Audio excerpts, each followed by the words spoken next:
Hey everyone, what's up and welcome back to another coffee talk. Today we're doing the first coffee talk of the new year and it's also an espresso brew, which means I'm hoping by the end of today's chat you're gonna feel mighty motivated. Today I want to talk about the comfort or finding the comfort with being uncomfortable, mainly because, again, as per usual, I feel like we're just on a wave of talking of life lessons. We've really been doing this since 2018 now, but meditating on the things that are challenging me in life and like opening myself up to them. I write them down in my journal and then I usually turn them into coffee talk topics because what else can I pull inspiration from? I'm also drinking out of the most old school coffee talk mug. This is like an OG from when I was selling them out of my apartment, my very first apartment back in Toronto.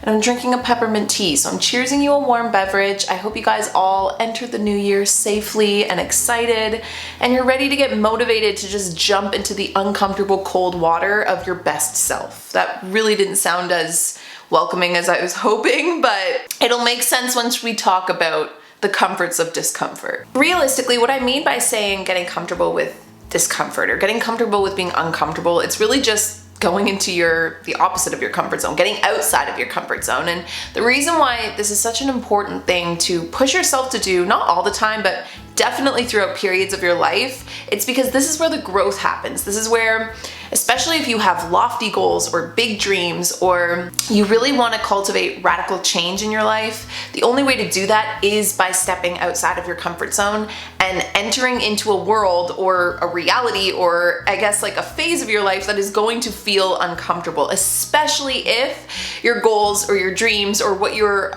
like looking to achieve is greater than where you're at right now. I think the change that we really want in our lives, I think that a lot of the times stepping into the best versions of ourselves require us to leave our comfort zones. And our comfort zones have really just become like long habitualized ways of keeping ourselves safe. So it's not necessarily to say that our comfort zones are bad either. There are times where you need to come back to your comfort zone. This is where you recharge. But it's also so important to put yourself in situations that remind you that you don't have control over everything in life, that reminds you that some of the greatest things come with some of the hardest obstacles, if you will, and that if you really want something, sometimes life is gonna make you prove how bad you want it. Or it's gonna make you level up in order to get what you want. And in order to level up, you need to feel resistance. You need to feel pressures be put against you so that you can grow stronger and step more into whatever it is that you want. So there's a couple different ways that you can put yourself outside of your comfort zone or really kind of test the waters here. And there's a couple different reasons why you might actually want to. One could be that maybe you're being forced out of your comfort zone. Maybe you've made a mistake. Maybe you failed at something. Maybe things didn't go the way you planned.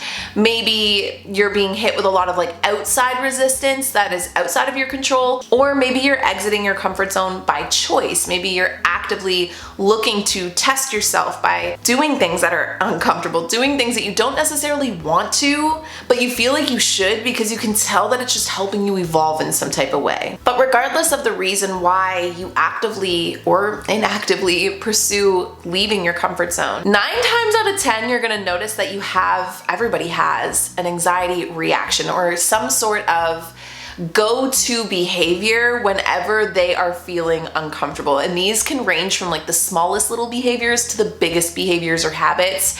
Just to give you an example, when I'm uncomfortable in a social situation, I won't always notice it. Actually, I notice it a lot more now after it's been pointed out to me. But when I'm in a social situation or I'm speaking or I'm talking or there's like a lull or an awkward pause in between, I crack my knuckles. And it's like, I won't notice I'm doing it. And it's usually only people that don't like the sound of cracked knuckles that'll be like, oh my God. That's like a small example of my own habitualized behavior when I'm uncomfortable, to the biggest behaviors, which can range into some of the big stuff we've talked about on this podcast before, like procrastination. Another example can be just sleeping in your bed all day, napping in your bed all day.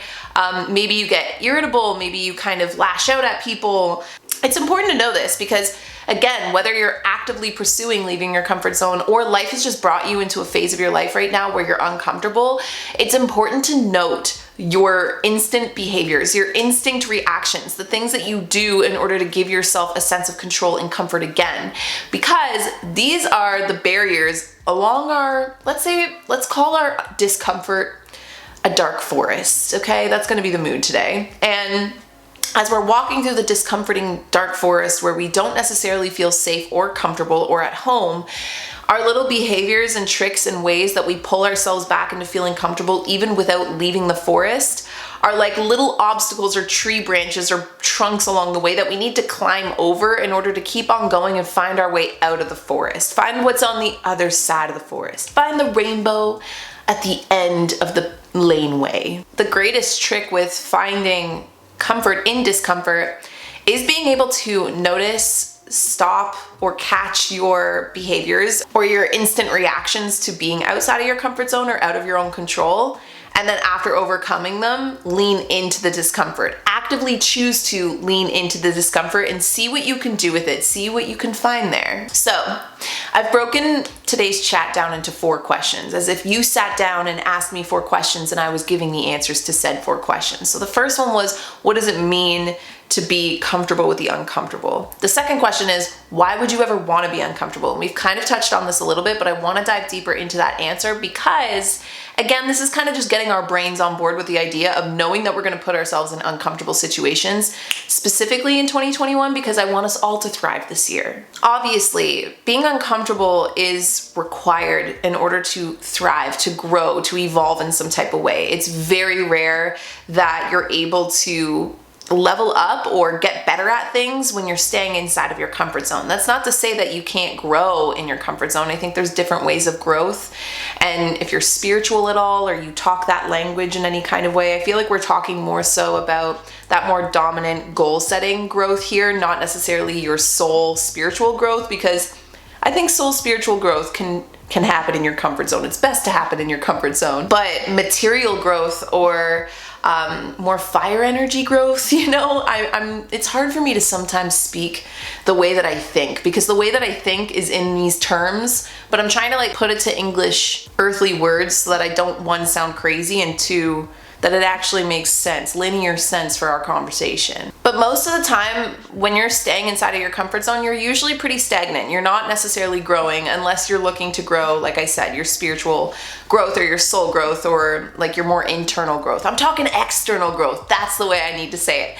Internal growth, I believe, comes from being comfortable and being able to let down your guard and be vulnerable. External growth, I believe, comes from leaving your comfort zone and pushing yourself and kind of balancing on that edge of, okay, I can handle this, but I'm definitely crossing my line of comfort. And here's a universal truth that'll help you anytime you're catching yourself in an uncomfortable position and then feeling like, well, I don't want to do this, or it seems like nobody else is. And it's the fact that literally nobody likes to feel uncomfortable. Nobody is. We are hardwired to not enjoy discomforts. But the other really cool thing about knowing that, not necessarily a cool thing actually, because I would like to see a world where we all step outside of our comfort zones and really step into our truest and best selves, but not everybody does. Actually, most people don't. Most people spend most of their lives staying in their comfort zones, and to me, I feel like that's actually not a good thing, because yes, that makes it so that the people that are willing to go outside of their comfort zones tend to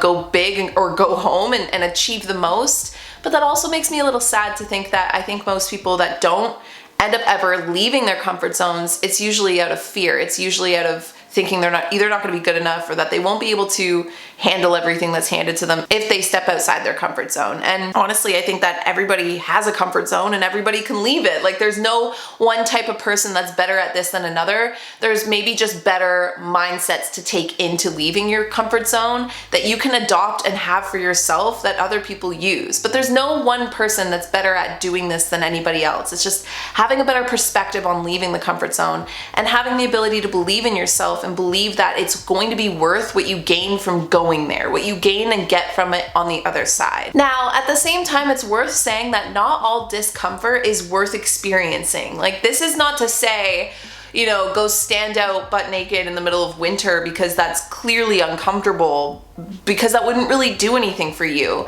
It's all about choosing the right discomfort that's going to allow you to get something that you want, because otherwise you're just putting yourself through discomfort for the sake of discomfort, which, I mean, technically you could do that if you were looking to, I don't know, just get better at being uncomfortable. But I think if you're going to actively pursue it, and I think if you're going to burn up your time and energy on getting uncomfortable, you might as well choose discomforts that are going to benefit you in some kind of way. Like, you definitely don't want to just be like, all right, I decided I want to get better at being uncomfortable. I'm going to do all of these weird, wacky, uncomfortable things, like listening to nails on a chalkboard for 10 hours straight. But here's the thing. Not all of our discomfort in life comes from actively choosing or pursuing it. A lot of the times, actually, I would say probably 70, maybe 75% of the time, and let's not quote that anywhere because I'm pulling that out of the air, but just personally, I would say about 75% of the time, the discomfort that we feel usually comes from what feels like failure, what we perceive as our own sense of failure. And the reason why this happens is because we as human beings love to believe that we have way more control over our lives and way more control over other people than we actually do, but we really don't. So when we plan things, when we set goals, let's say for a whole new year, 2020 is a perfect example, okay? We probably all set crazy goals at the beginning of 2020, and then we had no control over what was gonna happen. So a lot of the times, the discomfort that we feel, the discomfort of 2020 is a perfect example because that was not our choice. We didn't want to feel uncomfortable. So yes, it's easy to easier, I would say, to embrace discomfort when you're actively choosing it. But there is something to be said too when you don't have a choice. You're just uncomfortable. Life has made you that way. There were things outside of your control that have pushed you to this place, but I still think it's important to understand why you want to be uncomfortable sometimes, or why it can be beneficial, or there's lessons to be learned there, or there's growth to be grown within yourself there, because it'll help you shift your perspective out of feeling like a victim to the outside world, and instead of feeling like a student to the outside world. And doing so will help you kind of gauge or re-anchor your mental energy and stop wasting it on feeling like a failure, or feeling like you've made a mistake, or feeling like you're not good enough, or feeling like the world is, chaotic and outside of your control, or that you have no ability to mold it into something, even if the mold that was handed to you isn't necessarily the one you want. Instead, it's going to open up your mental capacity to instead focus on, what can I do with this discomfort? What can I do with this change? And where can this take me? I feel like you guys know the drill by now. We're not going to be having a coffee talk. We're not going to be talking about motivational-ish if we didn't go into step-by-steps how to practice and implement these things into your actual waking day-to-day life. But before we do, I'm going to leave you guys with a quick message from today's sponsors. It's finally a new year, and it's the perfect time to take your business to the next level by hiring the right people. But finding qualified candidates can be kind of challenging. Using ZipRecruiter.com/coffee makes it totally easy. So when you post a job on ZipRecruiter, it gets sent out to over 100 top job sites within one click. Then ZipRecruiter's matching technology scans thousands of resumes and profiles to send you the most qualified people for your job. It's so effective that 4 out of 5 employers who post on ZipRecruiter get a quality candidate through the site within the very first day. And right now, you can actually try ZipRecruiter for free at ZipRecruiter.com/coffee. That's ZipRecruiter.com/COFFEE. Just go to ZipRecruiter.com/coffee. ZipRecruiter, the smartest way to hire. So I don't know about you guys, but I've watched more shows and movies than I ever have in any other year in my life. And I feel like it's actually become one of those things that is not only fun to do, but it's fun to bond with friends and family members when you all start watching the same shows and such. But if you want to start reaching out, start seeing things that maybe you haven't seen yet before, then you're gonna want to get ExpressVPN to unlock movies and shows that are available in other countries. Now, I've used ExpressVPN before, and often to not only protect my computer, but also to make it seem like I'm in the United States and get the shows that are on the US Netflix. But you can do so many different different things like watching anime on Japanese Netflix or watch Doctor Who on the UK Netflix. ExpressVPN lets you change your online location so that you can control where the site thinks you're located. All you have to do is open the app, set a location, tap one button to connect, and then refresh the page and access thousands of new shows and movies. You can stream HD no problem with no buffering or lag, and it's compatible with all of your devices, including phones, laptops, media consoles, smart TVs, and more. Just go to expressvpn.com/Kalyn and you can get an extra 3 months of ExpressVPN for free. That's expressvpn.com/KALYN. Now, a little chat on skin goals. I used to think that getting that glowy, dewy skin that I visioned in my head was unattainable. I've always had really easily irritable skin. My skin's really sensitive, it's pretty textured, and it's always rashy and red. But thankfully, I found Curology. So whether you're trying to get control over your acne, or maybe your acne isn't a top concern, maybe you have fine lines, dark spots, or occasional breakouts, clogged pores, rashes, such as myself, Curology will customize a prescription formula with 3 active ingredients picked for you to tackle your skincare needs. So like I said, for me, it was a lot of my rashing and itching and just being able to look underneath the surface as to what was actually causing this and to really kind of like deflame my skin and to treat the sensitivity. I went online and answered some questions about my skin and sent a couple selfies without makeup on to Curology. So once you do these steps, then Curology matches you with a licensed dermatology provider who gets to know your skin individually. And if it's a good fit, you'll get a customized prescription cream to address your acne, fine lines, dark spots, and more. Take control of your acne, your dark spots, your breakouts, your rashes, or whatever your unique concerns may be with a powerful skincare treatment made for you today. Just go to Curology.com/KALYN and you can get free 30-day trial. All you gotta do is just pay for the shipping and handling of your new products. So that's CUROLOGY.com/KALYN and you can unlock your free 30-day trial. See Curology.com for all of the details.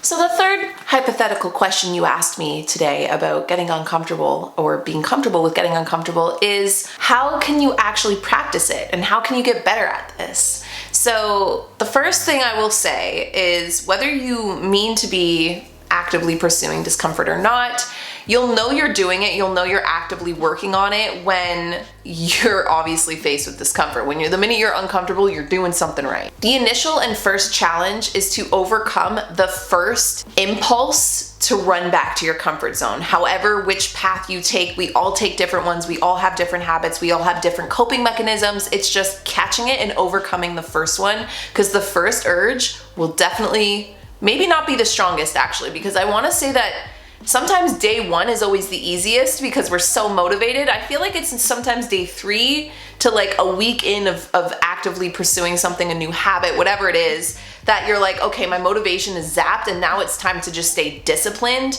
And that is when I think it's also maybe even doubly as hard to overcome your initial impulse to again quit or go back to your comfort zone. And a really good way you can do this is to actually and actively redefine your definition of discomfort. Like, again, do you know how people have like a pain threshold or a pain tolerance? I used to say all the time that I had a low pain tolerance, and it wasn't until I started getting tattoos that I was like, wait a second, I think I actually have a high pain tolerance. And for the longest time, telling myself I had a low pain tolerance and believing that things hurt me that didn't necessarily hurt me, like, I think it's just because I grew up with siblings, and so we were always kind of like flicking or slapping. You know, if you had siblings, you'll know what I mean. And so if like someone would flick me and it would barely even touch me, I'd be like, ow. And so my pain tolerance seemed to be low because my definition of pain was at an all-time low. And it wasn't until, like I said, getting tattoos or going through more even emotionally painful experiences that I was like, wait.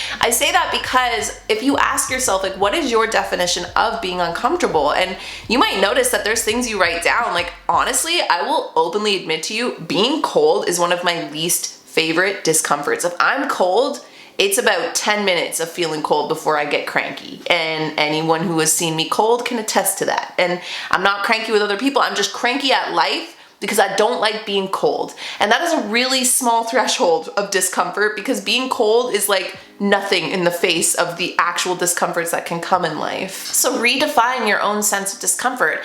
choose to actively say like, okay, this is my limit. Maybe push your limit a little bit more. Another practicable step you can take is bringing mindfulness into your discomfort. And this is honestly, and will probably forever be a thread throughout every podcast you hear of mine, because I feel like it always comes down to the answer of just you and you. It's you connecting and being mindful of your life in the present moment as it's happening, no matter what you're dealing with. So when it comes to discomfort, it's, can you settle your mind into the discomfort?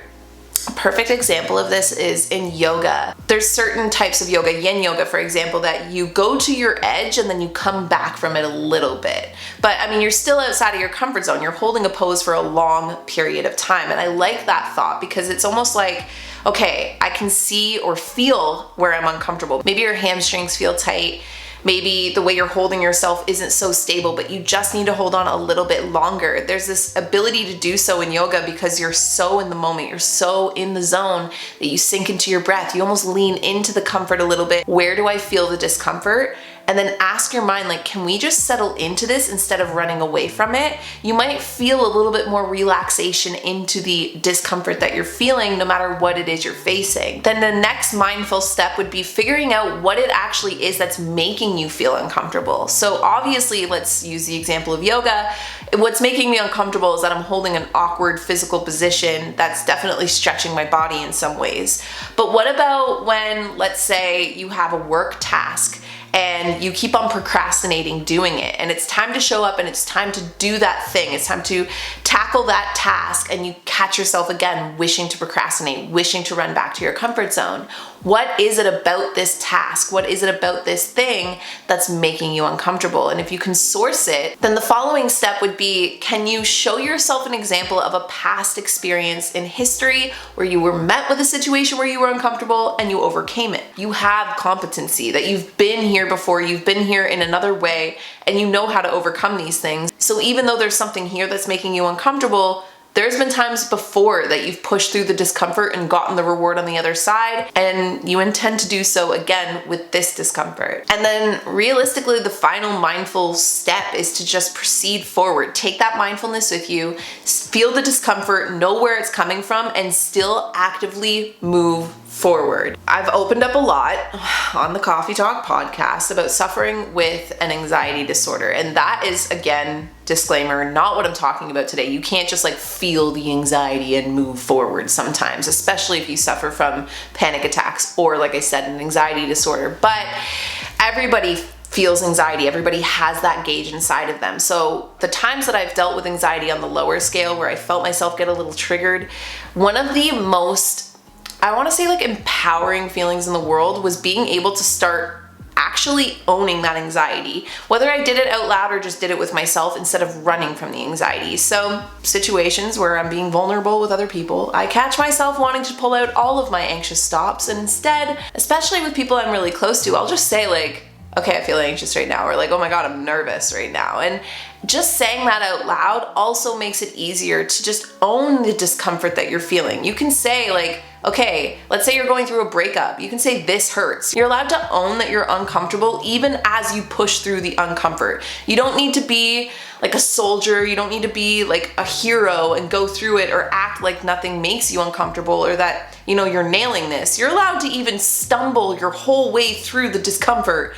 and be like, yo, I'm stumbling. Because if you own the truth, if you own what you're feeling and where you're at, then again, it gives you more of that sense of control over it, and it allows it to not feel so much bigger than you. And I believe that the biggest trick to this little like, okay, if I can own this, then I can keep trudging forward, is when what you're doing this for, like what you want out of this discomfort, is bigger than the discomfort itself. So for me, for instance, you know, working on my avoidant attachment style, I am getting better at being more vulnerable and more connected with people in person. And in those moments that I'm like, oh my God, I'm anxious, or oh my God, I'm nervous, or oh my God, I feel like I'm like emotionally naked right now, my goal of wanting to connect with who I'm with who I'm talking to just like be two souls hanging out in the same aura, is bigger than me wanting to just like give into this discomfort. And I'm talking about even just getting better at being more deeply in tune and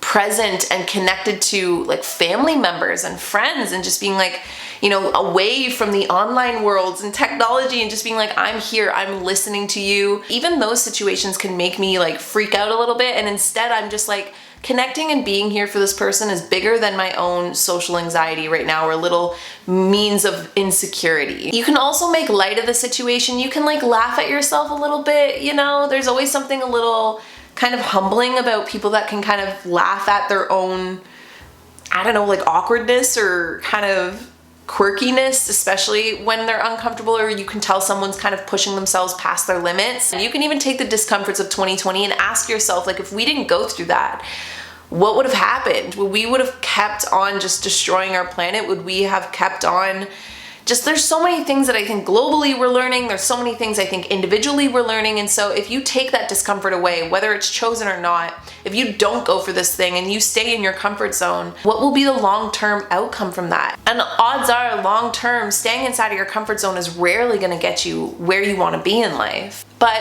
one last note before we move on to our final conversational question. This isn't about plunging into the deep end. Like, it's not about being like, okay, we're ready, we're just gonna be like extremists and go get so uncomfortable that we grow so fast. Like, no, you wanna inch in. I mean, unless you truly want a cannonball and that's like your thing. I know that there's definitely, all I can think of is like certain signs in the zodiac that love doing that, but I'm a Pisces, I'm not that way. So when it comes to being uncomfortable, I need to inch my way in. I need to atomically allow yourself to be discomforted. That did make sense. You almost want to give yourself atomic doses of discomfort. That's where you'll be able to stay on that line of like, here's my limit, and I'm outside of my comfort zone, but I'm not pushing myself way off and like drowning myself in anxiety or in overstimulation or just too much. Like, you also don't want to go too far off the deep end. It's all about just leaning and then leaning back, leaning into the discomfort and then coming home. And the more you do that, it's almost like the tides of the ocean. Oh, I love this metaphor. Flow in and out. You don't want to just be like an extreme tidal wave of discomfort, because nobody's going to be able to surf that ever. So last but not least, how will you know that you're improving? How will you know that you're doing it right? Like I said, the minute that you know you're uncomfortable in any type of situation, be it a career goal, be it a relationship, even like a personal goal, usually you're doing something right. It means that you've found the edge and you're playing around with the edge, and that's a cool thing to do. But I think a lot of the times, anytime I've felt incredibly uncomfortable, even if it wasn't right away, you will start to see the rewards sooner than later, especially if your discomfort is coming from like a daily goal or daily routine or habit you're trying to implement into your life. It's honestly every single goal. It's like the minute you start getting uncomfortable, the kickback comes pretty soon, because what happens is each time you do that tidal wave, that lean in and lean out of like inching your way into discomfort and then coming back so that you're allowing yourself to feel competent and in control and not overwhelmed, you're gonna notice that next time you can move out further. Next time you can move out further. Yoga, another perfect example. I'm sorry, I can't help it, but each time you do that yoga pose, you're gonna catch yourself the next time being able to move deeper into it, and yourself just getting more and more flexible, your comfort zone becoming more and more flexible. So my final piece of advice to you, if you're listening to this or you're watching today and you have big lofty goals for your life, you have big dreams or just things you wanna see happen even just this year, like they don't even have to be big. I'm talking, one of my goals, one of my biggest excitements and goals for 2021 is to literally plant a dope garden. Like, I just want to have the sickest gardens this spring, but I also know that I'm going into territory I've never really gone into before. I have a lot of gardening I need to brush up on and learn. And normally I'm used to like city life in the spring, not country life in the spring. So it's like definitely a whole new world, definitely stepping into a whole new type of uncomfortable territory, but it's also exciting and it's liberating. An opportunity to just step into something new, to allow life to change you, to really reap the rewards, because as unfortunate as it is, and as much as it is like my background goal to anybody ever listening or watching to feel like they have it in them to just like be who they want to be, most people out there are too scared to do so. So if you're not scared to do so, if you can talk yourself into getting out there, getting uncomfortable, getting what you want and doing it for the right reasons, I'm not going to say that like life is just going to hand it to you, but you'll have a way higher chance of attaining a life that you want or stepping into the person you want to be than if you just stay comfortable. So there you guys have it. I wanted to talk about this today for so many reasons, not just because, again, you know, we just came over the tip of a new year, and with whatever goals you may have been setting, maybe they're different than last year's, maybe they look similar because I don't know. But no matter what, odds are a lot of those goals, a lot of the things you want to see happen this year, or maybe happen in your life now that everything has changed, are going to require you to be uncomfortable or get uncomfortable. My own routine, even entering this year, was so uncomfortable to me because I'm trying to just be more intuitive and a little less like strict and regimented and like just over the top, you know, and even that is uncomfortable. So much to learn, guys. We're all just being tested in so many different unique little ways, but you know, we're taking the reins, we're jumping in, we're like turning life on itself and being like, haha, you think you can make us uncomfortable? Guess what? We embrace this discomfort and we're ready to evolve because of it. And that's the mindset, that's the goal. I hope you guys enjoyed today's coffee talk and espresso brew. I love you guys all the way to the moon, then Proxima B, and then back again. Actually, let's take a stop on Mars and see the plantations that these aliens are apparently helping humans make. And then come back to Earth again so that we can all hang out again in next week's episode. Bye guys.